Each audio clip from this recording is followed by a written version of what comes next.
Ashamaa kafuun daawwattoota keenya nageenyi keenya lafa jirtan sinaa rakkab jannaa oduu isinitti himna.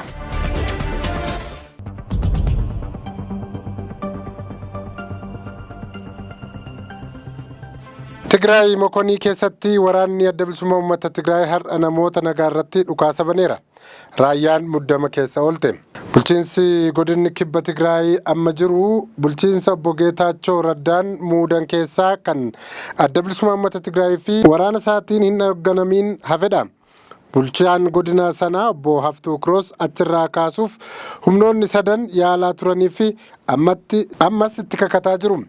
Dhiyeenya kana bulchiinsa sana diiganii nama adda bilisummaa uummata Tigraay fi bulchiinsa Jeneraal Taaddasaa Warradaa ramadateen bakka buusuuf yaaliin taasifamee fincila uummataa fi mormii manguddoota abbootii amantii raayyaatiin dhaabbatee ture.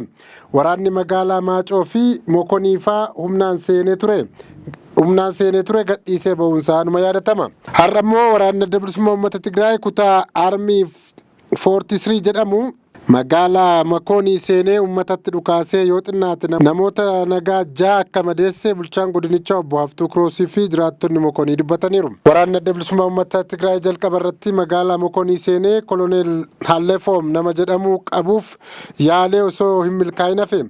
Yaalii sana kan godhe miseensota Armii 43 turani. Koloneel Hallefoom duraan itti aanaa ajajaa milishaa raayyaa Zeeboo ture. Isaan dura immoo itti aanaa ajajaa kutaa waraanaa Armii. Har'a isa qabuuf yaalanii ofirraa fincilaan waraanni deebi'ee magaalaa Makonii walakkaatti uummata nagaa irratti jumlaan dhukaasuu eegalanii jedhu maddeen achii ijaan arganii fi obbo Haftuu Kiroos. Sana keessa yoo xiqqaate namoonni 6 mataa, mormaa fi miillarra rasaasaan dhahamaniiru. Warra madaa'an keessaa Abdusalaam Alii ka jedhamu lubbuunsaa haala sodaachisaa keessa jira haga oduun kun qophaa'etti. Hagos Kaalil Damoozee, Zinaabuu Asree, Kaasee Birhaanuu Yaayyaa Sahanee, Yisaaq Sannaayisaayi fi Maarsee Arbisee Kiroos warra madaa'anidha. Sababa sanaan namoonni aaranii kallattii hundarraan gara magaalaa Mokoniitti yaa'anii turan. Raayyaan muddama keessa oolte. Dhimma kanarratti adda bilisummaa uummata Tigraay waraanaa fi bulchiinsa yeroo irraa haga oduun kun qophaa'etti wanti jedhamee hin dhagaamne. Hooggantoonni waraanaa adda bilisummaa uummata Tigraay torbee darbe keessa Maqaleetti wal gahanii dhimma bulchiinsa godina Tigraay kibbaa humnaan diiganii haaraa bakka buusuu jedhu irratti mari'atanii ture. Taateen har'aa sanaan walaa qabatu haa dhiisuu ammaaf wanti beekameeru hin jiru.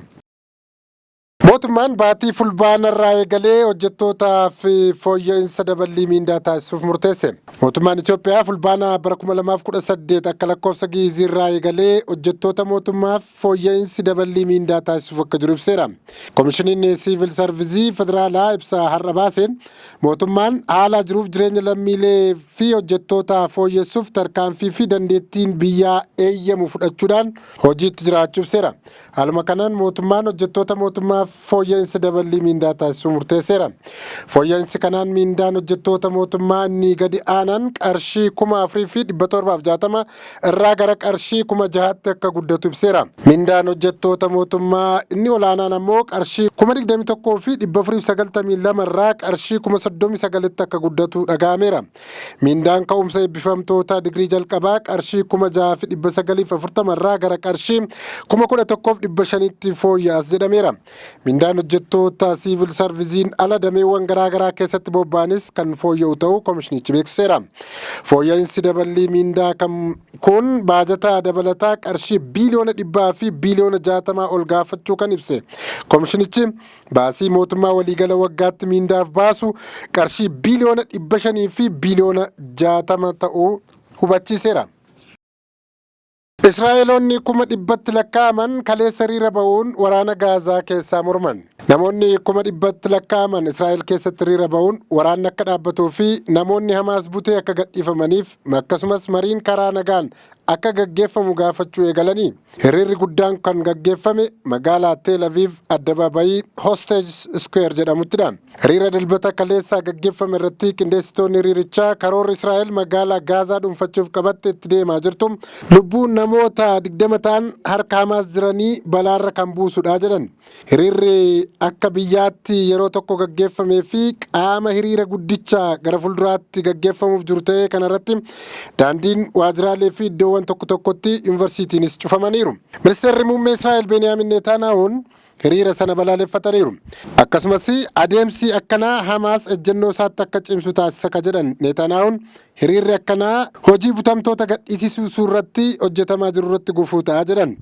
Hiriira sadarkaa biyyaalessaatti gaggeeffamu kun yaadni isaa maatii namoonni isaanii Hamaasiin butaman irraa kan dhufe yoo ta'u kanneen waraanni akka hin babal'anne barbaadanis keessatti hirmaataniiru. Hiriirri kun erga kaabineen Israa'el magaalaa Gaazaa akka to'attu murteessee torban tokko booda kan gaggeeffamedha. Gaanee kabajamtoota daawwattoota keenya oduu har'aaf jenne kanumaan goolabnaa turtii gaarii isiniin jenna.